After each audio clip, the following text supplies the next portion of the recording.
Assalamualaikum warahmatullahi wabarakatuh. Di sini kita akan mempelajari mengenai activity diagram. Di mana saat kita akan membuat sistem, tentunya kita memerlukan diagram aktivitas tersebut. Langsung saja. Activity diagram atau biasa disebut diagram aktivitas adalah bentuk visual dari alur kerja yang berisi aktivitas dan tindakan, yang juga dapat berisi pilihan atau pengulangan. Dalam Unified Modeling Language atau biasa disingkat UML, diagram aktivitas dibuat untuk menjelaskan aktivitas komputer maupun alur aktivitas dalam organisasi. Jadi di activity diagram tersebut berisikan seluruh aktivitas dan tindakan yang dapat dilakukan oleh sistem.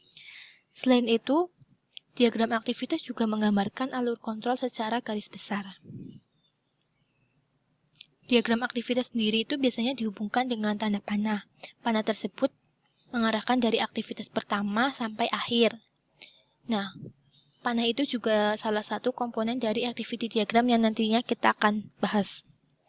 Yang perlu diperhatikan yaitu, diagram aktivitas bukan menggambarkan aktivitas sistem yang dilakukan aktor, tetapi menggambarkan aktivitas yang dapat dilakukan oleh sistem.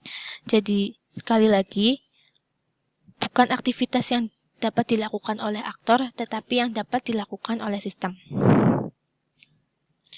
Tujuan utama dari activity diagram adalah menggambarkan proses bisnis dan urutan aktivitas dalam sebuah proses agar lebih mudah dipahami. Jadi tujuan utama dari activity diagram adalah menggambarkan proses awal sampai akhir agar bisa dipahami. Sedangkan tujuan pembuatannya yaitu menggambarkan proses bisnis dan urutan aktivitas dalam sebuah proses. Dipakai pada bisnis modeling untuk memperlihatkan urutan aktivitas proses bisnis, lalu membantu memahami proses secara keseluruhan, menggambarkan aliran paralel, bercabang, dan bersamaan dari sistem. Selanjutnya, komponen activity diagram. Simbol activity diagram itu sendiri ada 1, 2, 3, 4, 5, 6. Yang pertama start point, yang kedua end point, yang ketiga aktivitas, lalu decision atau pilihan, percabangan, lalu penggabungan.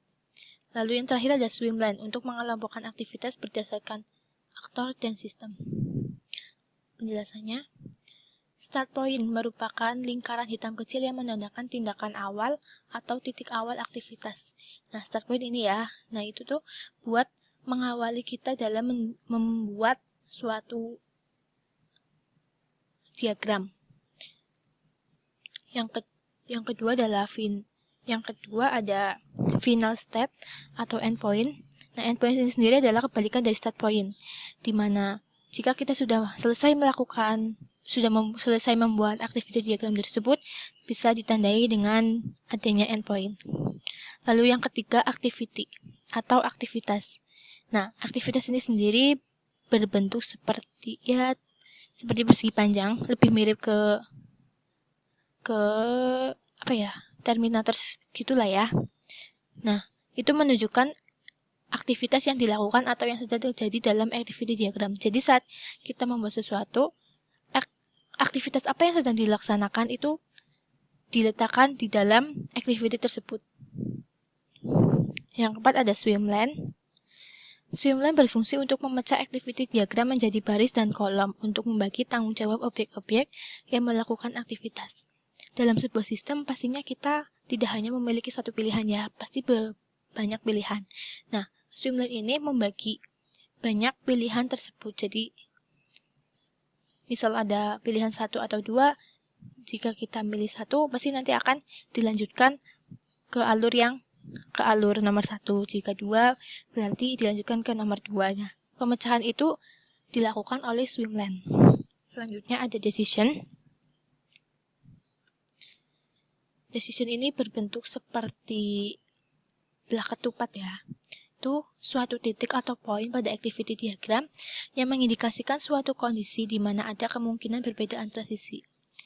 Nah, decision ini intinya jika misal ada kemungkinan yes or no, nah itu terdapat di decision ini. Contoh saja untuk iya atau tidak, nah ini terdapat decision ini.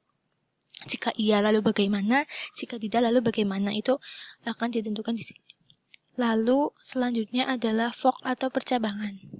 Percabangan digunakan untuk memecah behavior menjadi activity atau action paralel.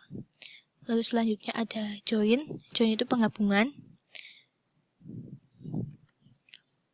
Untuk menggabungkan kembali activity atau action yang paralel.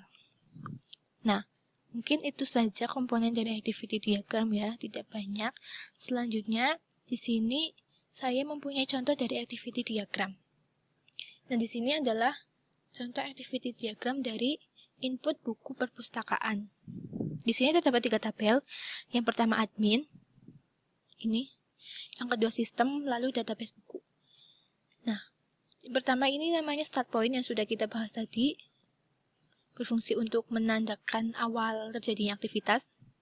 Lalu ada tanda panah ke bawah. Admin memasukkan username dan password admin. Selanjutnya, sistem akan melakukan validasi username dan password. Nah, di sini kan terdapat activity ya. Nah, memasukkan username dan password admin itu terjadi di aktivitas ini. Tindakan atau aktivitas yang dapat dilakukan oleh seseorang atau organisasi. Setelah memvalidasi, lalu akan ada tanda panah ke bawah. Nah, ini decision. Jika username dan passwordnya valid, maka akan dilanjutkan ke kiri, jika invalid ke kanan. Nah, yang pertama kita akan membahas si valid dulu. Jika valid, lalu admin memasukkan data buku yang akan ditambahkan. Jika sudah, lalu akan diteruskan ke database buku. Nah, database nanti ini akan memproses, yaitu memproses menyimpan data buku tersebut. Lalu, jika buku berhasil disimpan, lalu sistem akan mengeluarkan pesan, yaitu data buku telah tersimpan, yang nantinya akan diketahui oleh admin. Di sini terdapat komponen endpoint yang menandakan artinya aktivitas tersebut sudah selesai. Lalu bagaimana jika invalid? Jika invalid, nantinya akan dibawa ke atas lagi. Jadi, jika invalid, admin diharuskan untuk memasukkan username dan passwordnya lagi sampai benar. Jika salah, maka akan terus diulang. Jika username dan password admin benar, maka akan dilanjutkan dengan proses berikutnya. Ya, itu saja yang dapat saya sampaikan. Kurang lebihnya mohon maaf. Wassalamualaikum warahmatullahi wabarakatuh.